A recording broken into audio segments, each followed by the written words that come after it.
All right, shalom, shalom. Before I get started, I want to start off by giving all honor and glory to Yahweh, Bahashem, Yahweh Shai, Bahashem, Harakah, Kwadash, Laiwalam Yum. Double honors to my apostles and elders at Great Millstone. Shalom to the elect, the ones out there who are doing this work diligently, and chiefly keeping the faith, making your calling and your election sure.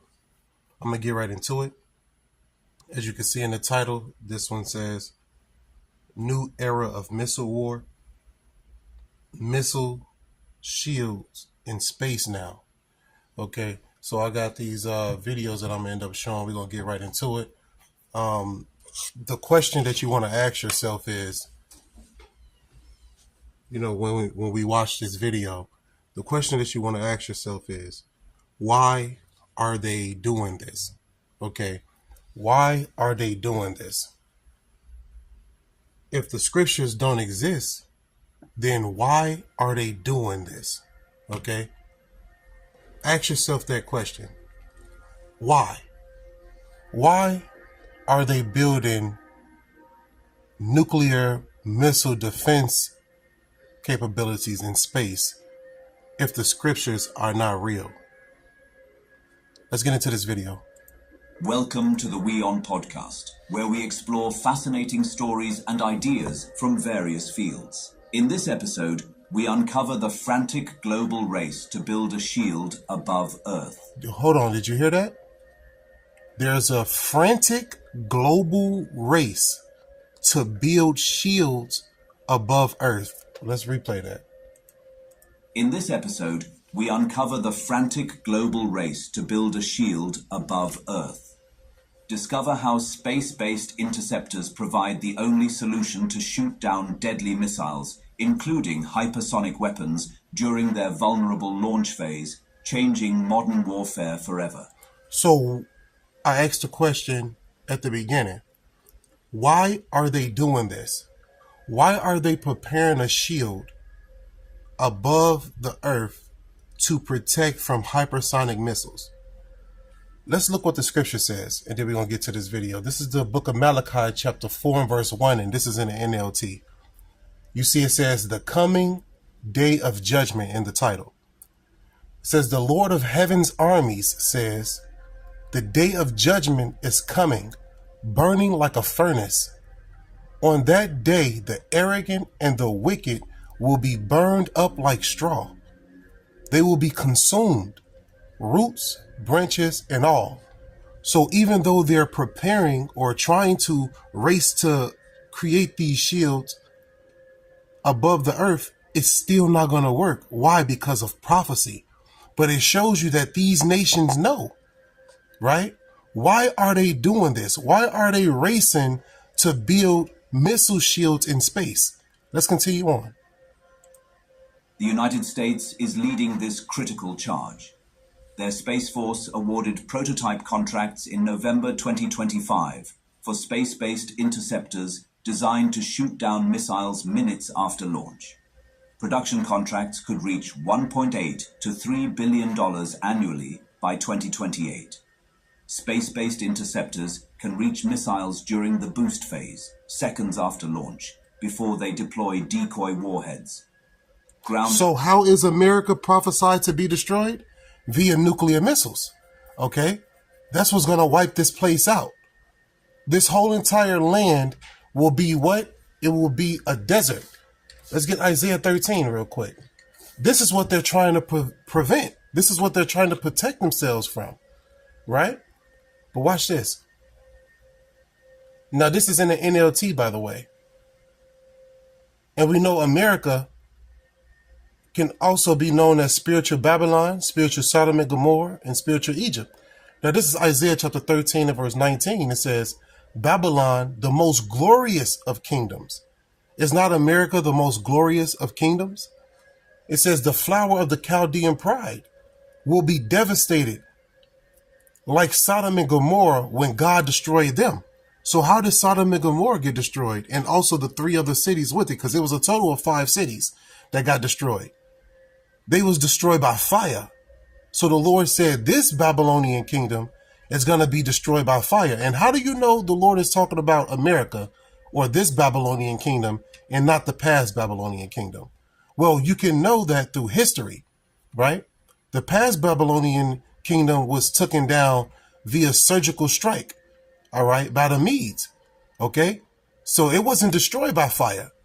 This particular kingdom here, America, which is also known as Babylon the Great, right? This particular kingdom is going to be burned with fire. So you see these nations in the video preparing, right? While everybody else is asleep. But the prophets are not asleep. The sheep are not asleep, right? Isaiah chapter 13, verse 20, it says, Babylon will never be inhabited again. It will remain empty for generation after generation.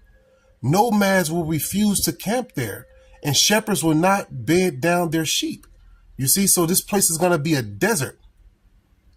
Isaiah 13 and 21, desert animals will move into a ruined city, and the houses will be hunted by howling creatures. Owls will live among the ruins, and wild goats will go there to dance. So it's really going into how desert-like creatures will actually, consume this place. Isaiah 13 and 22, hyenas will howl in its fortresses, and jackals will make dens in its luxurious palaces. Babylon's days are numbered. Its time of destruction will soon arrive. All right, let's get back into this video. So how will Babylon be destroyed? Via nuclear missiles. That's why you see America, like it says in the beginning of this video, America is leading the charge, leading the race to build a shield, a golden dome above, above the earth. Forever. The United States. Discover how space-based interceptors provide the only solution to shoot down deadly missiles, including hypersonic weapons, during their vulnerable launch phase, changing modern warfare forever. The United States is leading this critical charge. Their Space Force awarded prototype contracts in November 2025 for space-based interceptors designed to shoot down missiles minutes after launch. Production contracts could reach $1.8 to $3 billion annually by 2028. Space-based interceptors can reach missiles during the boost phase, seconds after launch, before they deploy decoy warheads. Ground systems react too slowly. Space platforms eliminate threats early. India accelerated its space-based surveillance Phase 3 program, deploying 52 defense satellites by 2029 with AI onboard processing. First satellite launches in 2026, matching China's orbital capabilities. China operates 3,500 plus satellites with expanding military capabilities and dedicated counter-space units. Satellite images reveal massive missile production expansion targeting space dominance. Russia operates dedicated military space units and integrated space systems into its warfighting doctrine. Ground-based systems cannot track hypersonic weapons that maneuver at 5x speed of sound. Space sensors provide continuous coverage at all altitudes to detect and track these threats. Future missile defense requires satellites across low Earth orbit, medium Earth orbit, geostationary Earth orbit, and polar orbits fusing data in real time. You see, they're not going to be able to fulfill this plan. I read to you already the prophecy for this one. Okay. You see, they trying to stop prophecy.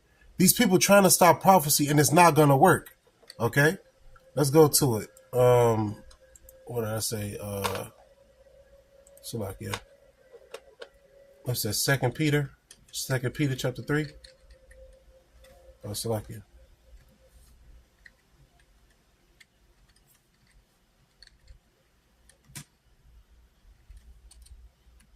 What's that? 2 Peter.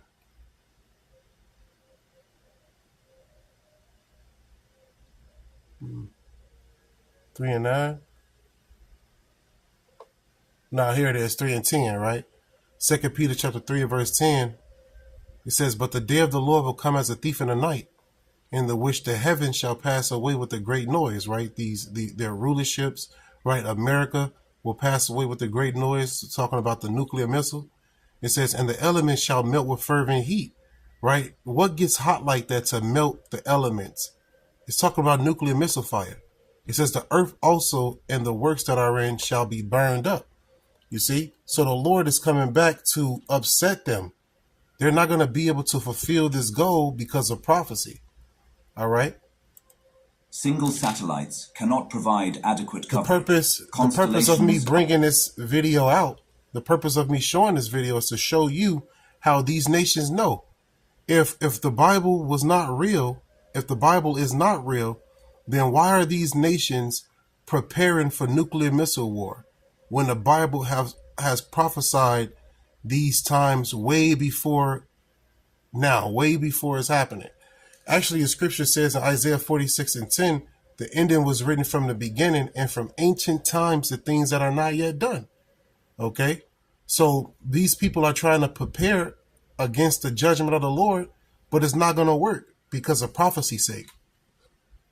This is just an example to show you that the Bible is real, the Bible is authentic, and the Bible prophesied that things were going to happen, that these things were going to happen before it happened. So there's no excuse. You people out there following false gods and false idols, the scriptures let you know what's going to happen. And then you got these nations preparing. You see? That's crazy. Are essential. Military space operations create debris that destroys other satellites. Kessler syndrome cascade collisions could render orbits unusable, threatening communications, GPS, and weather systems worldwide. About 60 countries now have space presence. Space has become a contested military domain where nations compete for orbital supremacy, changing warfare fundamentally. Thanks for tuning in to this incredible story. You see? Over 60 nations have access to space, and they're coming together to take over different areas of space to set up a shield to try to protect themselves from this fire that's coming. I got another video too as well right here. Let's get into it. There's not going to be no super long lesson or anything. I just want to get a few points. Then I'm going to end up wrapping it up through the Spirit.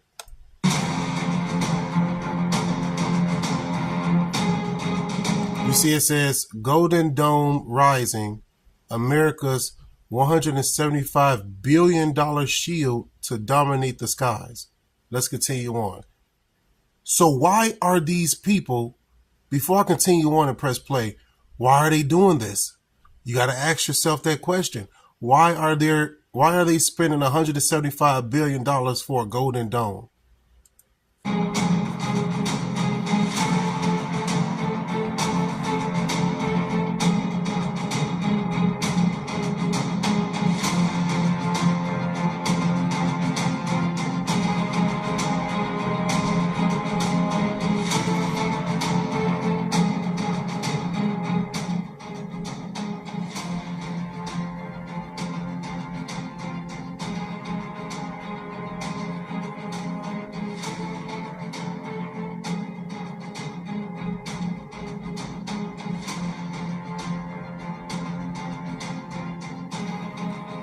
And you see in the picture, Slakia, you see in this picture right here, right? If I can go back to it, my mouse is acting up, Slakia.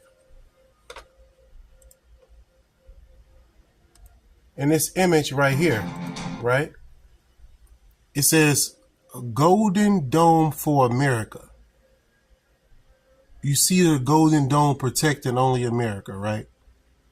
Why are they doing this? Ask yourself. What are they preparing for? What are they preparing for?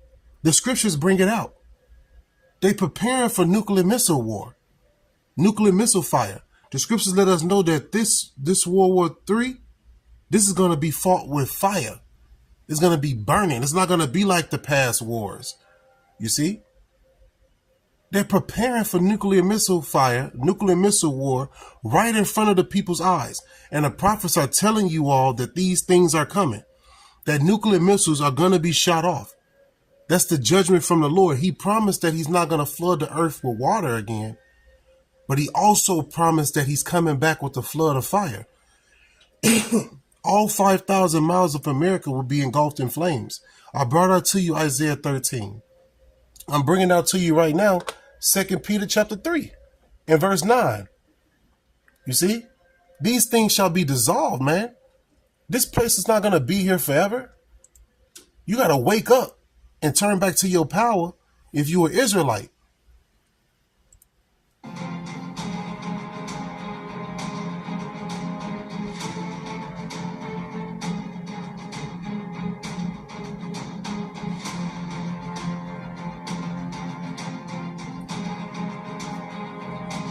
Look, Golden Dome is a multi-layered defense system designed to stop missiles and aerial threats.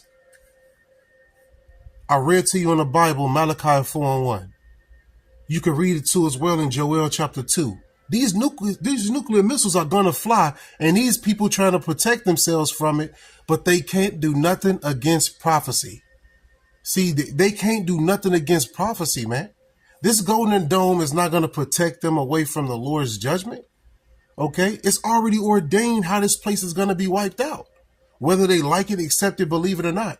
It's just beautiful to see how the scriptures come alive. Because these people will not be preparing. They will not be preparing for these things if it wasn't prophesied about. If Esau if Esau didn't know about the scriptures. If he didn't think he was so wise, if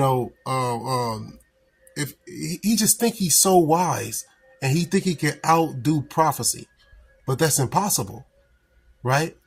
The Lord wrote the ending from the beginning. Let's continue.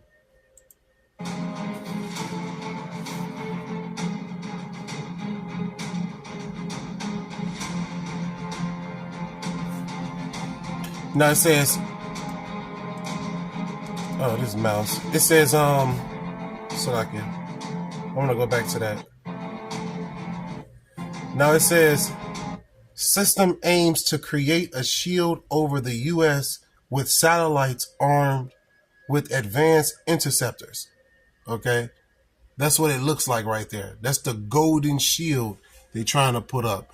This is different from the Iron Dome, which is a land-based shield system. The Golden Dome is going to be an aerial-based defense system or shield system. You see? That's what they're saying. But it's not going to work. The Lord is going to upset them.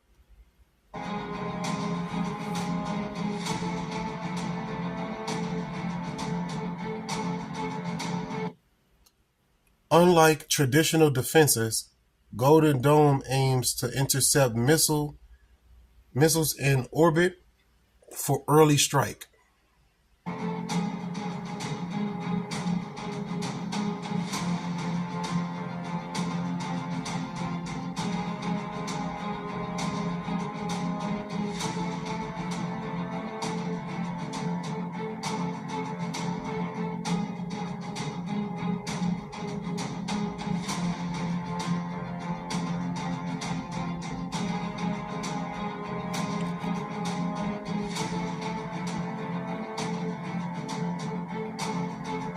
Look at that. It will link ground, sea, air, and space assets into a comprehensive layer defense network. All right.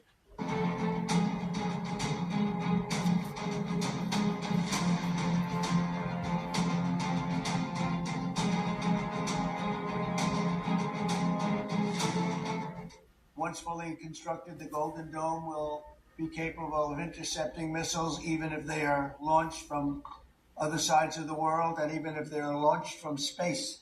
I'm also pleased to report that the One Big Beautiful Bill will include $25 billion for the Golden Dome to help construction get underway. That's the initial sort of a down deposit. And we have probably, we're talking about $175 billion total cost of this when it's completed. Let's hear that again from the President of the United States. And once again, he's building this because he know that World War III is coming. He know that fire is coming for this wicked ass place. These people are not they're not the fools you think they are. Okay? They listen. They know what's going on. They listen to the prophets. All right? They listen to the prophets, man. These nations like Nebuchadnezzar, right? Nebuchadnezzar seek the help of Daniel, right, to show him his dreams. Okay? These nations, they go to the prophets. They listen to the prophets. Whether they show it openly or not, you know? So he's trying to protect America the best way they can by spending money on a golden dome to protect them from nuclear missiles that come from outer space, that come from land, right? That come from planes, that come from boats, okay?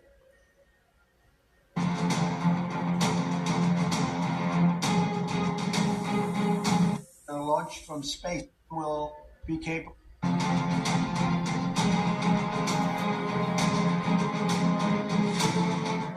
Once fully constructed, the Golden Dome will be capable of intercepting missiles, even if they are launched from other sides of the world, and even if they are launched from space.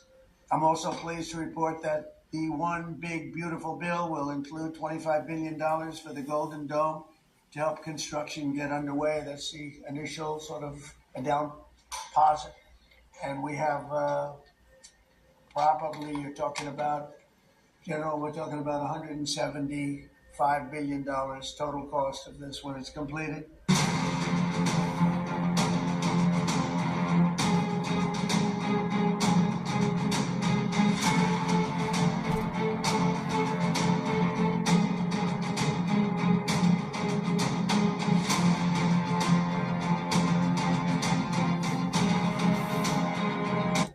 My energy bill dropped from $150 to $50 by doing this.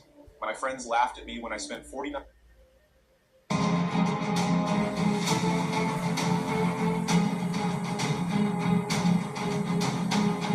It says, as you can see, what is a space-based missile interceptor? A space-based interceptor, or SBI, is a defensive weapon stationed in Earth's orbit. Right? So this is what it looks like over here. They're giving you like a picture of what it's going to look like.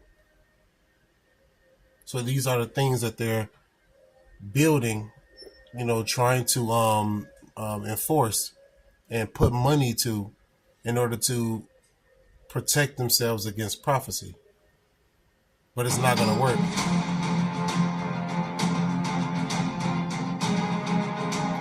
It detects, tracks, and destroys enemy missiles within seconds of launch.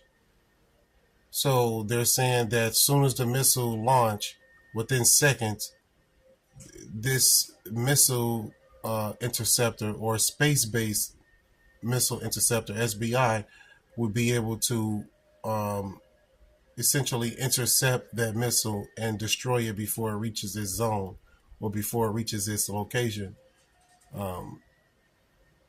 Which, like I said, is not going to work. Why? Because it's going to be a lot of missiles. It's going to be so many missiles, hundreds of millions of missiles, man. I think 200 million missiles. Millions upon millions of missiles. Okay. So a space-based missile interceptor, or SBI, will not be able to stop all of those missiles that's coming, that's prophesied in Joel chapter 2. Okay. So the work that he's doing now, the monies that he's spending now on this space-based missile interceptor, it's useless.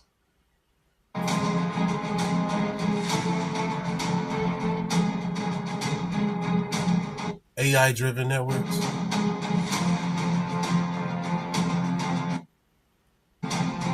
They strike missiles. What did it say?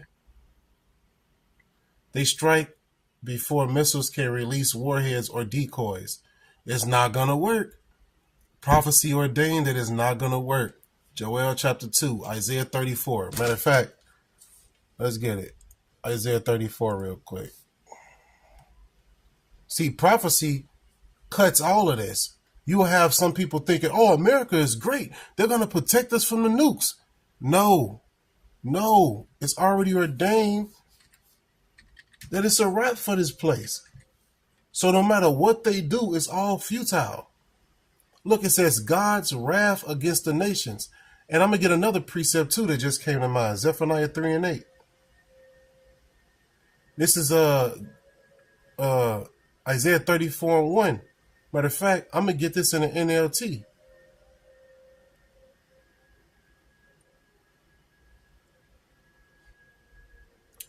Isaiah 34:1. Come here and listen, O nations of the earth. Let the world and everything in it hear my words. Look at the title. It says, A Message for the Nations. Let's continue.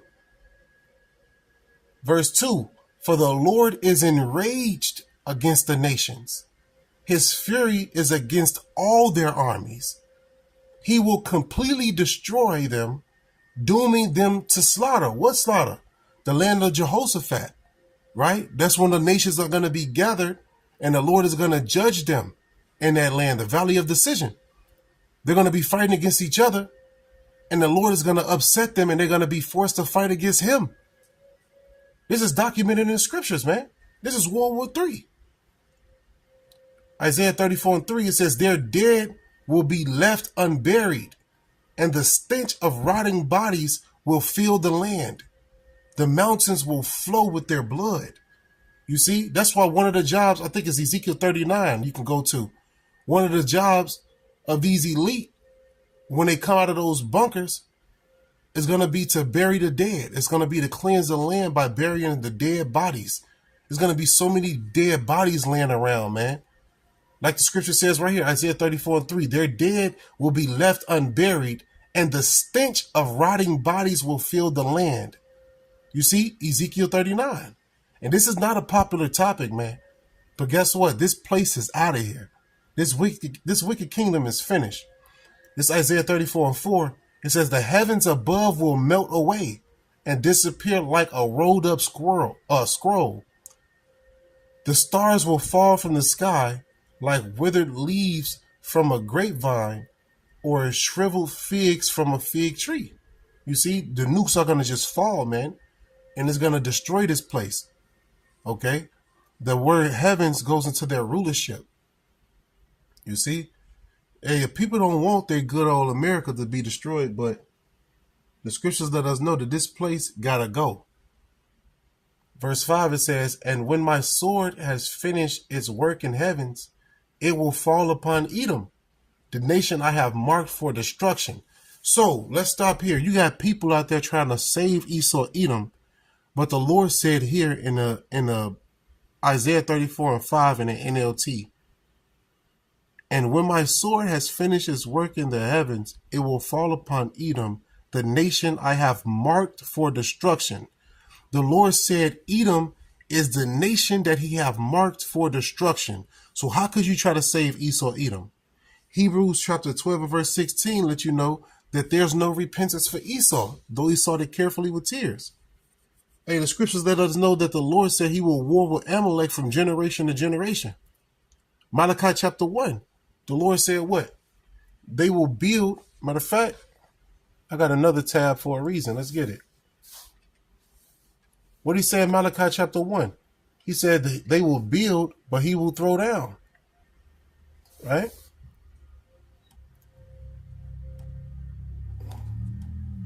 What's going on? Computer trying to tweet. All right, this is Malachi chapter 1. And look at the title. It says God's love for Jacob. You can't make this up, man. You can't make this up. What happened?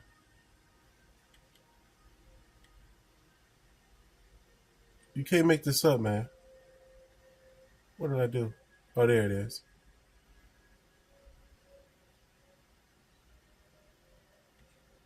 Select you.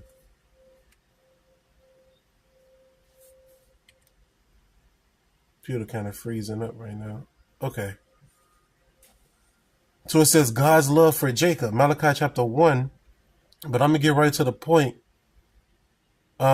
This is Malachi chapter 1 and verse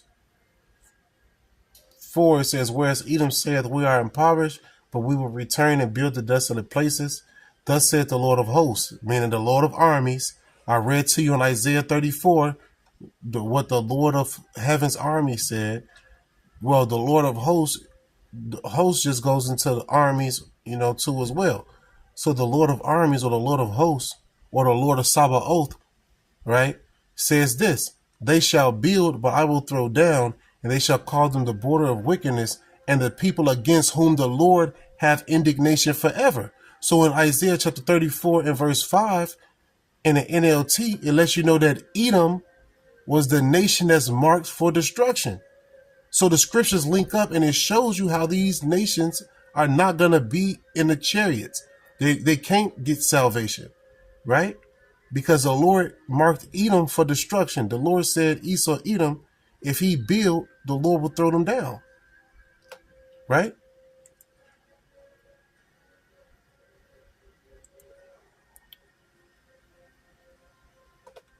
So let's get back to this video.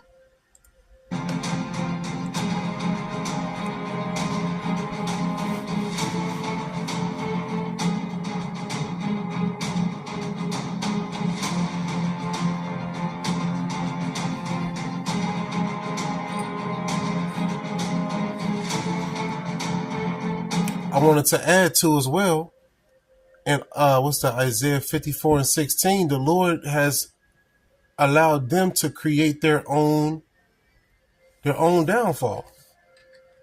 Isaiah 54 and 16. It says, behold, I have created the smith that bloweth the coals in the fire. Who's the smith? The modern day scientist, right? The scientist created the bomb, the atom bomb, Robert Oppenheimer, and all those other Germans. Okay? It says, Isaiah 54:16, behold, I have created the smith that bloweth the coals in the fire, and that bringeth forth an instrument for his work, and I have created the waster to destroy. It's talking about the nuclear missiles, right? The nuclear missiles are an instrument for his work. Whose work? The Lord. Okay? So Esau, Edom, like the scripture says, has fallen into a trap which he made. Okay? All right? But the Lord is going to protect his elect from this fire.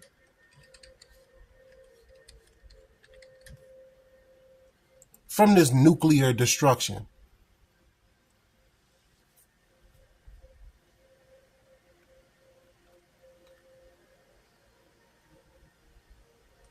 Let's go into how this nuclear bomb works. I'll never forget. This is an ad, Salakia. $30,000 surprise repair bill landed in my inbox. Since their first devastating use back in 1945, nuclear weapons have been a huge source of anxiety and fear across the globe. For almost a century now, we've lived in the knowledge that our world leaders could plunge us into nuclear war with destruction on a scale never before seen in history. But how likely really is this scenario? What was the biggest nuclear weapon ever dropped? And how does a nuke even work anyway? Slip your hazmat suit on and brace yourself for impact, because you're about to get hit with a fat knowledge bomb.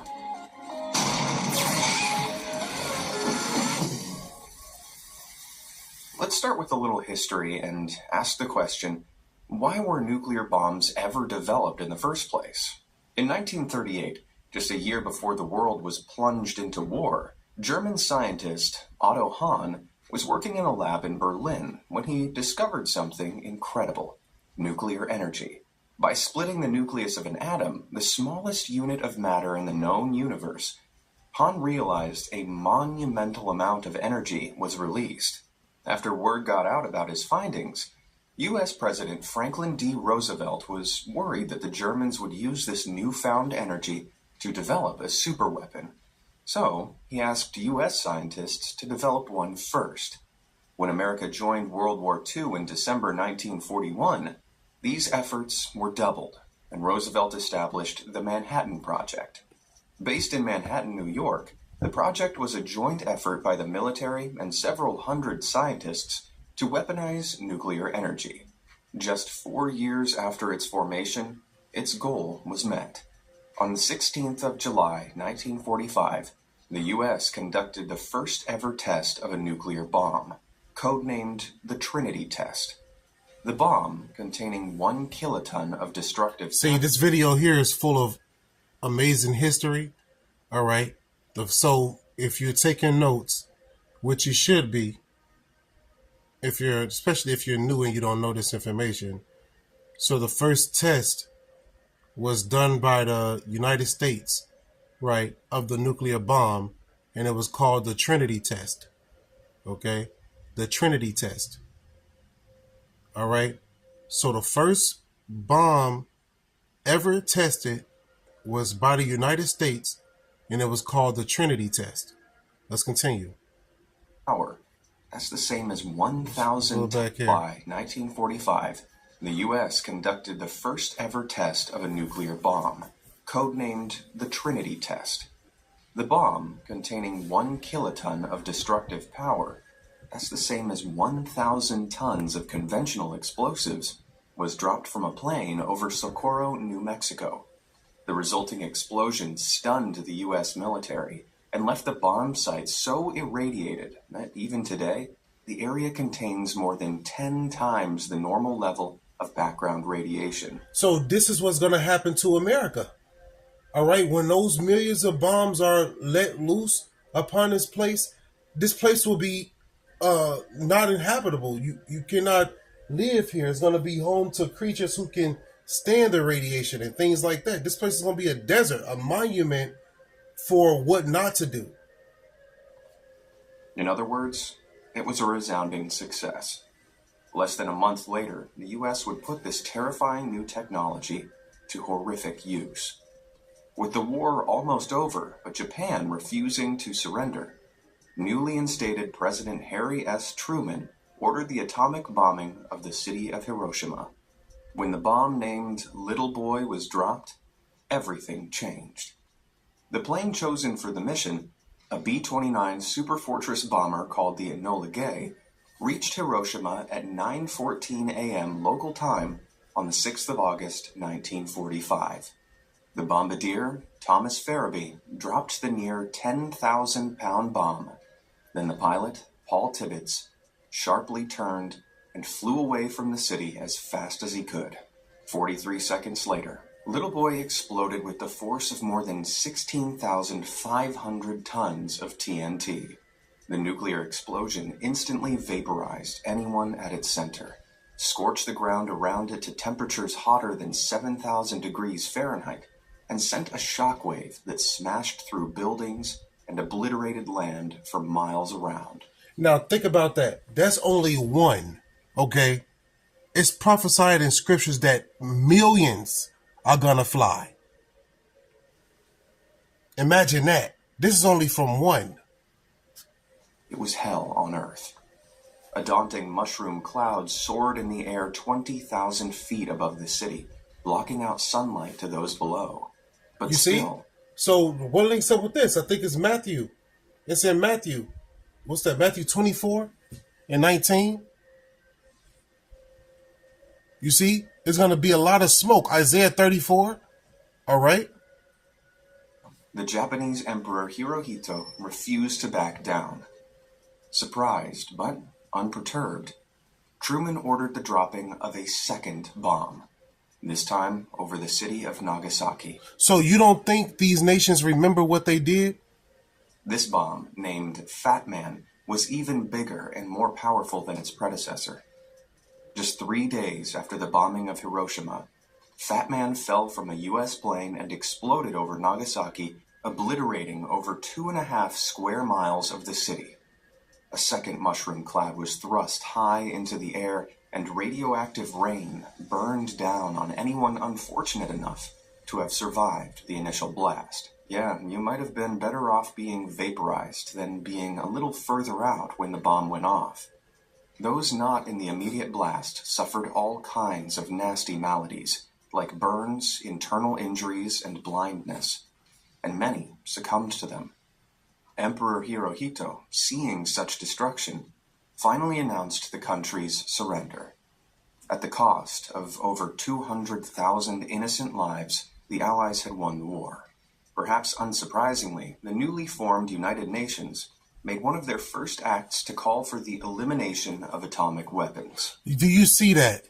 Do you see this damn devil?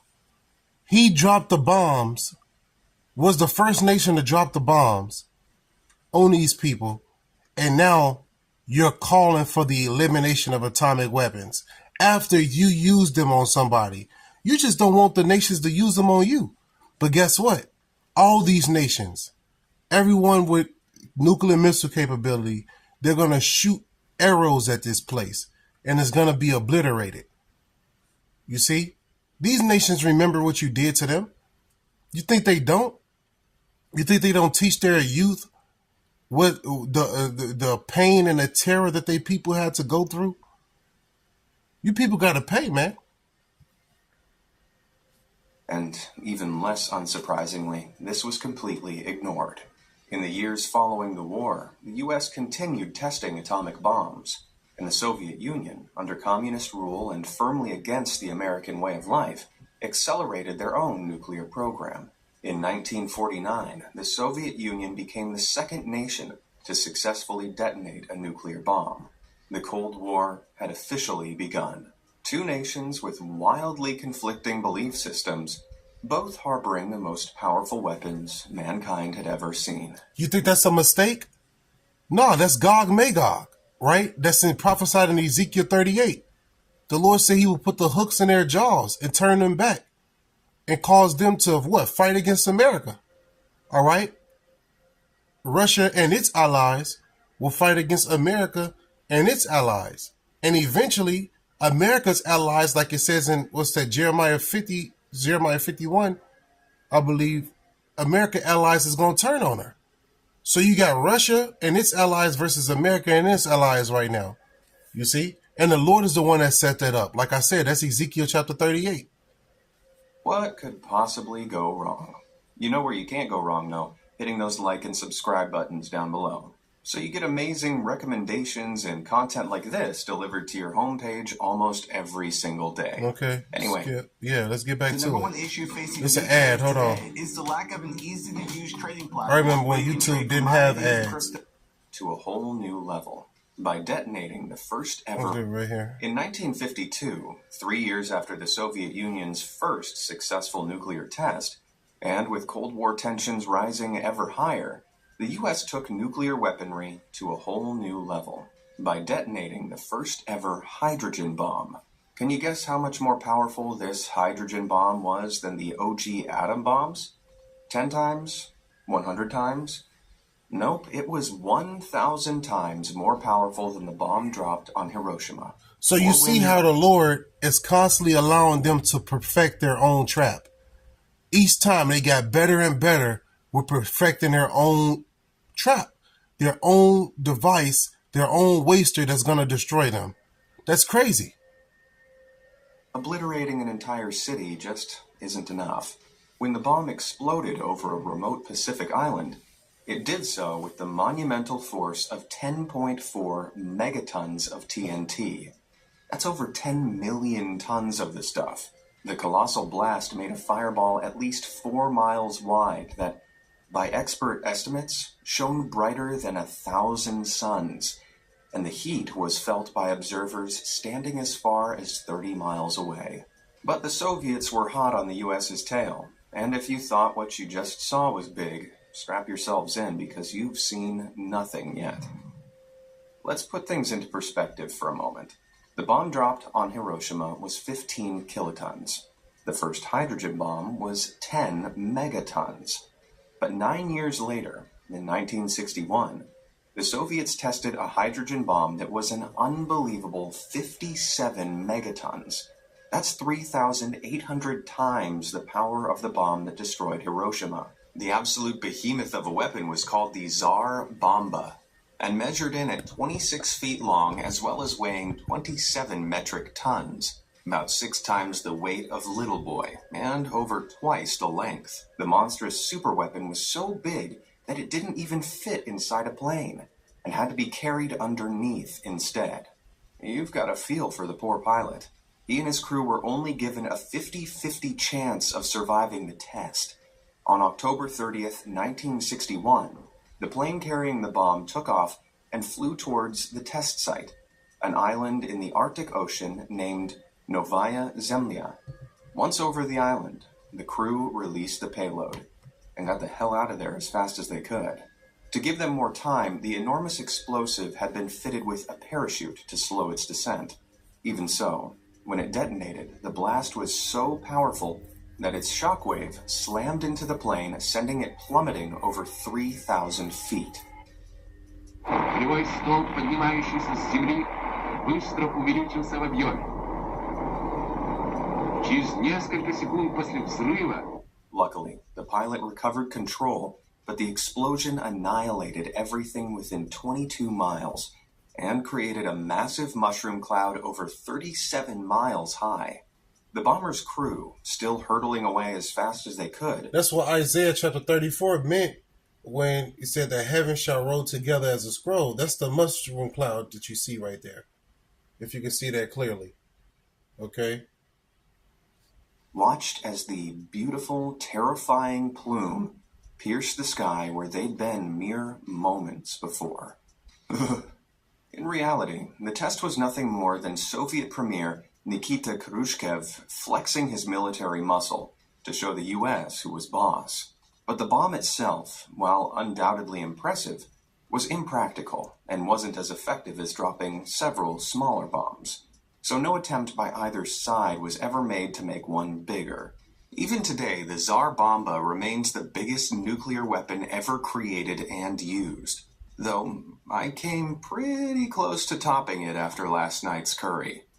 Despite no single bomb ever matching the Tsar Bomba's power, between 1945 and 1980, a combined total of 510 megatons of explosives were detonated around the world in nuclear tests. That's 170 times more blast power than was used in the whole of World War II. And though easily the two biggest culprits, it wasn't just the US and Soviet Union that were responsible for the barrage of blasts. By 1980, the UK, France, and China had all waded into the fray with their own tests. So you see how these nations are developing for World War III, which is going to be fought with nuclear missiles and fire. All right, it's not going to be fought like the traditional wars, man. The scriptures bring that out. So this is a telltale sign to show you that the Bible is real and these nations are preparing. Why are they doing this? If the Bible ain't real, why are they doing this? If the nuclear missile fire is not going to be brought upon this place and upon them. Be it on a far smaller scale. With 5 nations all blowing the living daylights out of any barren patch of land they could find, you might expect there to be some environmental consequences, right? Well, we can't be sure just how much radioactive material has been flung up into the atmosphere from the decades of testing, but we know it's a lot. Like, a lot. And what goes up must come down. Throughout the Cold War, one of the Soviets' favorite nuclear test sites was a patch of land in Semipalatinsk, Kazakhstan, called the Polygon. Even today, this area is one of the most radioactive places in the whole world. It's been hit with about 450 nuclear explosions, and with every single one, masses of radioactive dust and dirt were thrown into the air and carried across the neighboring communities as toxic fallout. Are you still searching for a prop firm that puts traders first? Then you should be with Atlas funded.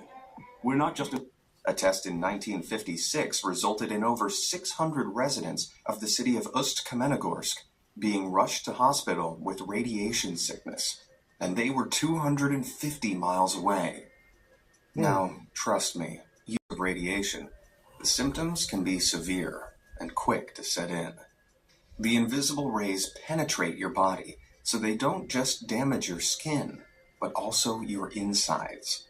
The cells that make your hair die off, causing you to lose it. Your disease-fighting white blood cells die too, crippling your immune system. Even your very DNA is attacked. causing it to break and mutate. You'll feel sick, weak, and disoriented.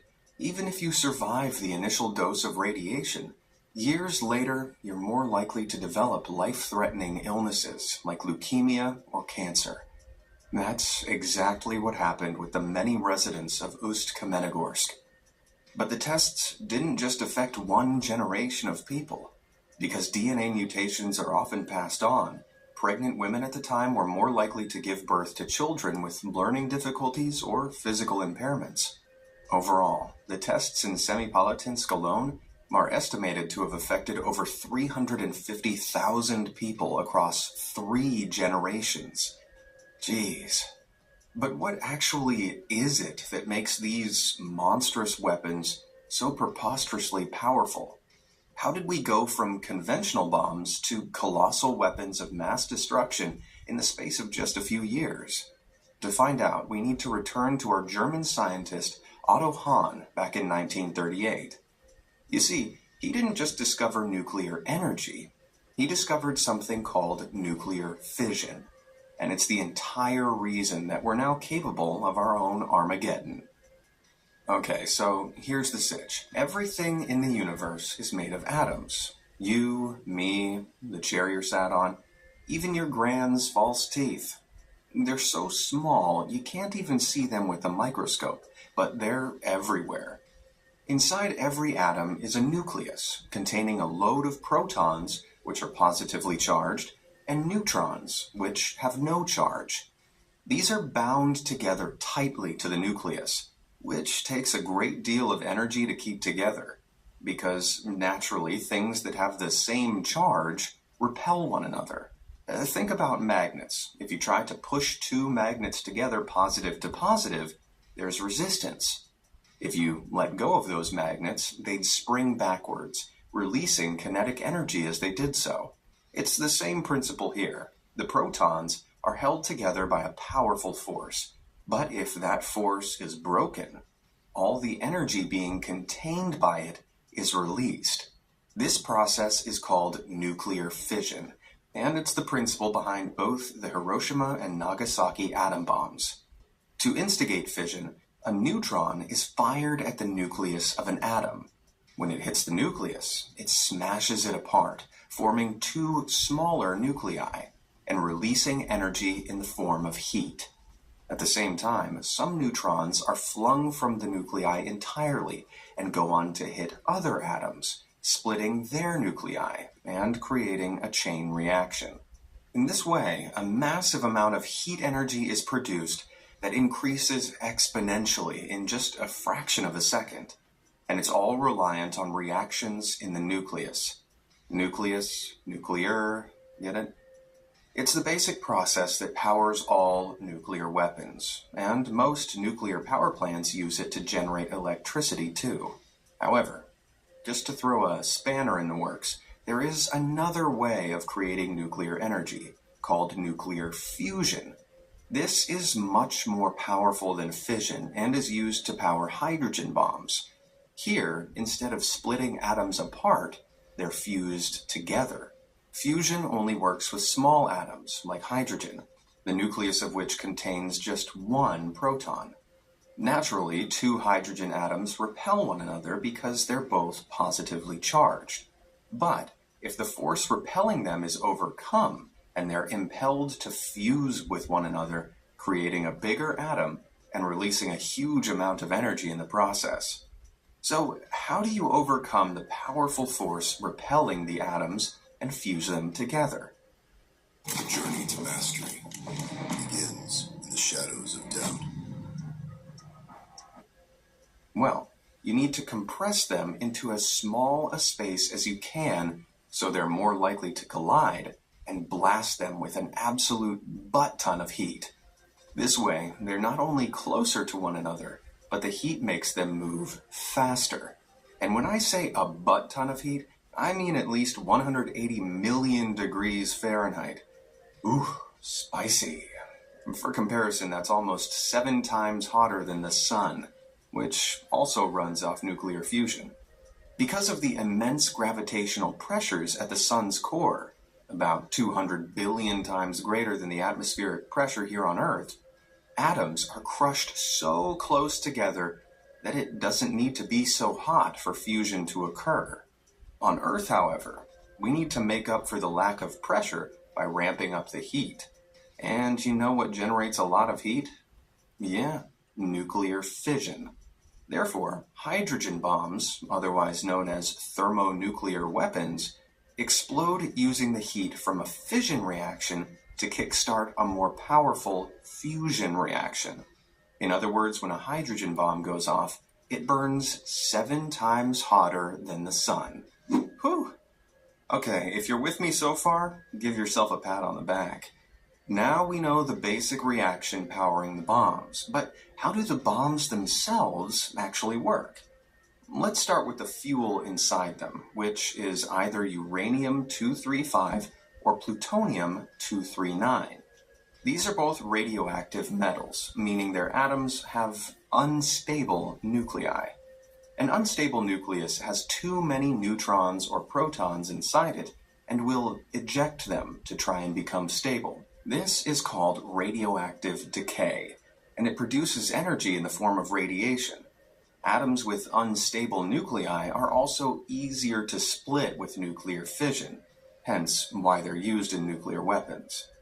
Now, Little Boy's design was very simple. The bomb had 2 separate pieces of uranium-235 inside it, the plug and the target. Upon detonation, several thousand pounds of conventional explosive was set off inside the shell, which fired the plug down a barrel and onto the target. The 2 pieces of uranium smashed together, compressing the atoms close enough to instigate a fission reaction, which grew in power exponentially until it exploded out from the bomb's shell in a fearsome fireball. All nuclear weapons produce this fireball, and it expands so fast that in a 1 megaton hydrogen bomb, which is far more powerful than Little Boy was, it can reach 440 feet across in less than a millisecond. You see, Little Boy was actually pretty inefficient, which is why nobody ever made any bigger, more powerful versions of the weapon. Fat Man, the bomb dropped on Nagasaki, had a very different design. Instead of uranium-235, Fat Man was powered by plutonium-239. However, the plutonium-239 used had trace amounts of plutonium-240 in it. This is a different kind of plutonium, called an isotope.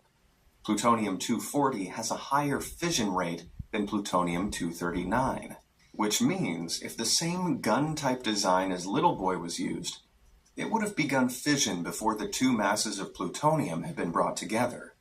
This would have made it so inefficient, it wouldn't have been worth using. So another design was thought up. For Fat Man, 1 plutonium sphere was held in the center of the bomb. Around this, a layer of uranium was placed. This layer of uranium held the plutonium in place and helped reflect neutrons back to the core, improving the efficiency of the fission reaction. Blocks of conventional explosives were then precisely placed around this to produce a symmetrical implosion when activated, which would compress the plutonium sphere. Once compressed, a device inside the plutonium was crushed and injected neutrons into the radioactive metal, kickstarting the fission reaction and setting off the nuke. What's that? But there's one more thing that needed to be considered for both bombs: how the detonation would be triggered in the first place. Impact with the ground would have done the trick, but the ground would also have absorbed a lot of the explosion and limited its radius. Instead, for maximum destructive potential, the bombs had to be detonated in the air. To do this, both were equipped with specialized circuitry that could detect their height from the ground and detonate at just the right moment. As well as affecting more area, an aerial explosion sends out a shockwave that smashes into the ground, rebounds, and then combines with the initial blast to form an even bigger shockwave. So the crews of the planes dropping the bombs really had to skedaddle fast. Well, in the modern world, we don't have to drop these deadly destroyers from planes anymore. we can fire them straight into the air on automated missiles. Ballistic missiles are about 20 times faster than traditional bombers and can carry hydrogen-powered nuclear warheads far deadlier than the atom bombs dropped on Japan. Luckily, we've also got some pretty nifty anti-missile defense systems. So which countries have nukes today? Any guesses who has the most? Because of how secretive the world's governments are about their nuclear stockpiles, we can't be 100% sure on the exact figures. But as of 2021 estimates, Russia has the most nukes with a world-ending 6,255. Hot on their heels, in second place, we have the USA with a considerable 5,550. The other 7 nuclear-capable nations have a lot less, with North Korea owning the least, somewhere between 40 and 50. And though 40 nukes doesn't sound like much compared to over 6,000, that's still enough firepower to completely wipe New York City off the map, and then some. Which makes me wonder, what would it be like if the unthinkable happened and the world really did descend into full-blown nuclear warfare? That's gonna happen. That's the thing. That's the point of this video. Is to show you. I brought out several precepts to show you that this is going to happen. Nuclear warfare, full-blown nuclear warfare is gonna take place. It's biblical prophecy. As a global community, we're currently sat on over 13,000 nuclear warheads. However, this number is a little misleading. Due to disarmament efforts, only 3,000 to 4,000 are actually active, and the rest are decommissioned.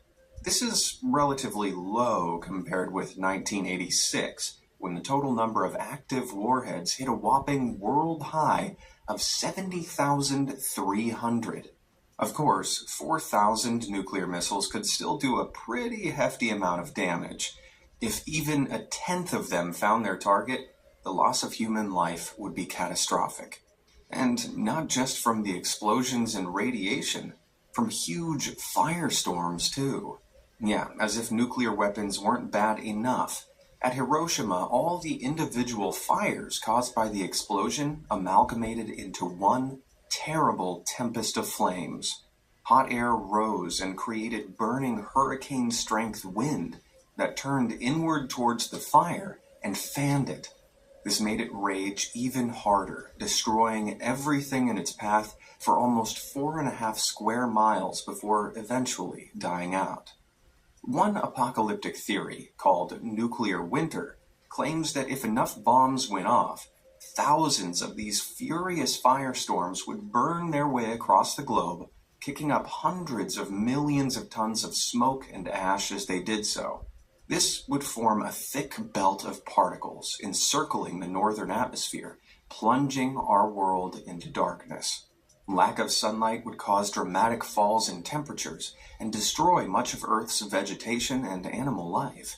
With crops failing, animals dying, and cities and infrastructure destroyed, surviving humans would be left in a cold, irradiated wasteland, and the dark clouds could remain for a whole decade. In other words, it wouldn't be very fun. From December 1st, upon logging into World of Warships, you'll be able to choose one of 5 free Tier 9 warships. Hold on, though. Before you go and spend your life savings on a fallout shelter and 1,000 tins of beans, you should know that we're probably not heading toward Armageddon anytime soon. Mankind... No, that's not the case. All right, and I'm done with this video. You know, the point is made. I just wanted you to see the differences between nuclear fusion and nuclear fission. Nuclear fusion and nuclear fission, I believe. All right, how they created the bombs and things like that. I believe the point was made.